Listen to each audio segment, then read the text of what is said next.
Wine in essence is very simple. It's just fermented grape juice, but there's something about it. It's a social lubricant. When you have it at the dinner table with friends, family, those that you love, it just brings people together. Conversations just flow differently. I think sometimes in wine writing, wine media, you can get bogged down about how many months in oak, the percentage of wine, all this kind of stuff, whereas storytelling might be more important, and not storytelling always about the winemaker, storytelling about what that wine is, what it means to you, and the people that you've shared it with. One example is a few years ago, I was coming from a trip in Chianti Classico, and I was going up to Trentino Alto Adige for a wine competition, a wine show. And after that, I was going to Slovenia, and I was going to see one of my friends. He said that he did want a few Chianti Classicos. I had this whole case of Chianti Classico on top of my suitcase on this train trying to manage it. And then I was going up to Trentino Alto Adige when I met with some of the other journalists. I was carrying my big bag, my camera, and my wines, and some guy said, "Did you think there'd not be enough wine here?" I didn't want to explain, hey, I got to carry this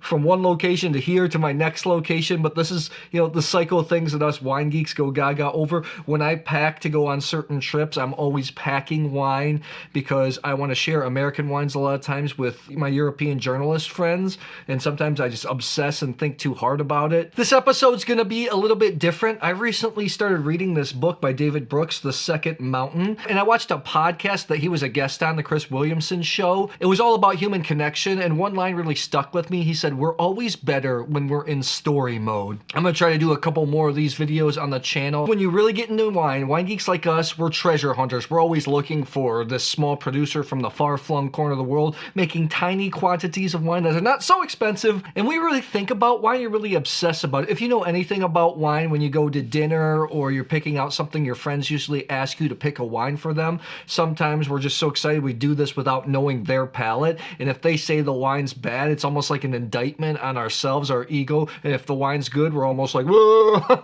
We have to remember the person saying no or yes to the wine, not us personally. Then again, I take great pride in presenting wine to those I love. I even think about it a little bit too much. I become a little bit too obsessed with it. And there's another example. I taste with this collector group once per month. They bring some excellent wines, and there's some guy I've really got along with. Him and his wife are so enthusiastic. He has a great Burgundy collection, and he's so generous. So I always try to share things with him. I brought him a Kastel Sikuli Pošip from Croatia. Pošip is one of the best white wine grapes in the country, coming from Dalmatia. And just yesterday, I got a text message where he sent a picture and he said, "Where can I get more of this? This is outstanding." Made me feel really, really good inside. This wine is from a friend, Brad Smith from Boston. He helps manage the hashtag Wine Lover group on Facebook. I used to be super active there. I'm not as active anymore. When I went to visit him last year, because I was helping a Croatian wine importer, he was a dear friend of the importers, and we got together. We tasted a ton.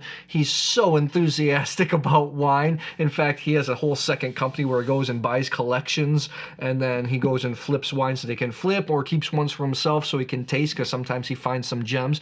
He actually introduced me to Lingua Franca, a producer from Oregon, last year, and it's a wine that completely changed my mind on Oregon Pinot Noir.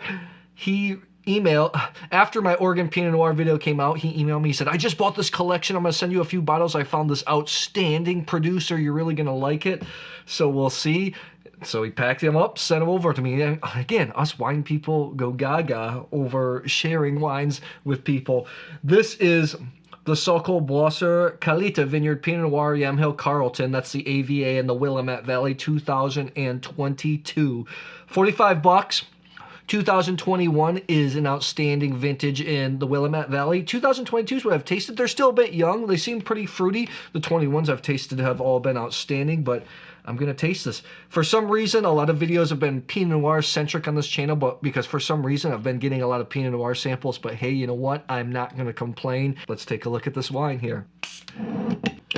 It's so funny when you find somebody that agrees with your palate. It's almost like they're your palate soulmate. Brad usually likes more European-styled wines with a little bit more finesse, although he appreciates a lot of great American wines. So we're going to taste this. I'm going to see here. Let's see, Brad. Let's see where you're at. I did a whole blind tasting video a few weeks ago about Pinot Noir from the Willamette Valley, so I'm not going to go into the numbers and figures here. But hey, if he says this is good, I'm expecting it to be good. Nice, simple label, not flashy. Never tasted this producer before. Oregon is filled with tiny producers. Let's take a look here. Okay, so not super earthy. I smelling this, I might think if you gave it to me blind, it'd be a California Pinot Noir. Because it's a little bit more on the fruity side. You get some sour cherry, some red raspberry flavors. A little bit of fall leaves. I wouldn't say it's like total Burgundian style, but it smells very good. You smell the bright fruit. I don't think if you gave me this double blind, I would think it's from Oregon. Wow. All fruity on the nose. On the palate, it's extremely earthy. It's funny sometimes in wine. A lot of times the nose and the palate match up, but sometimes it doesn't. In this case, it doesn't. There's layers of fruit. There's layers of nuance, some earth. Maybe even a little tobacco. Tannins are a little bit bigger for Pinot Noir, but they're not massive by any stretch of the imagination. Tasting this and just recently tasting a lot of other Oregon Pinot Noirs, Lingua Franca, it's not quite at that level for me. But if I were to have to score this, I think I would be a hard 92 plus. I think it's a very, maybe even 93, somewhere in there. Hold on a sec. Let's go 93 with that complexity in the back. Brad, I guess I still trust your palate. So tell me, what are some of your stories about wine connecting you with people? I'd love to hear. Drop it in the comments below.